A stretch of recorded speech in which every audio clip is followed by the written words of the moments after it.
Waislamu wote wako na kazi zao wanafanya, wanaacha kazi wanaenda msikitini. Kazi yako ndio muhimu kuliko zote? Hapana. Hapana. Nenda. Hapana. Brother, kuna Mungu na kuna shetani. Mwenyezi Mungu anakuita msikitini ukamwabudu. Shetani anakuambia njoo hapa upate kivuli chini ya mti, alafu mwisho mkaungue na yeye. Twende msikitini. Twende msikiti. Hapana. Mimi sijai katika maisha yangu sijai kuona Muislamu anaitwa msikitini akakataa. Wewe ni wa kwanza. Ama wewe umevaa ngozi ya kondoo? Alafu kule ndani ni Siumbwa. Kweli? Hapana. Mimi nakushauri urudi msikitini, sawa? Sawa. Inshallah.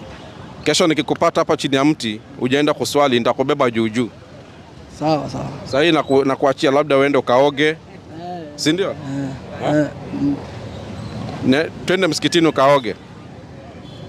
Angua. Nakupa mpaka kanzu mpya sasa hii. Twende. Njoo. Nakuahidi. Subiri. Nakuahidi mbele za hawa. Hizi nguo utaacha zote. Tutaenda kesho. Kweli mimi nakupa kanzu na kofia. Tutaenda kesho. Hakuna shida. Tutaenda kesho. Haya, hatuwezi kukulazimisha lakini ni muhimu sana. Ni muhimu. Brother, mambo vipi? Poa sana. Muislamu Mkristo? Tulia basi. Shika hii. Shika hii usome.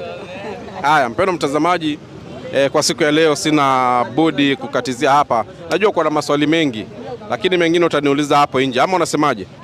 Alikuwa na swali. Nilikuwa nakuuliza, hivi unajua Biblia mzuri? Naijua. Aliyechafua Biblia ni nani? Aliyechafua Biblia mpaka leo wanachafua waandishi.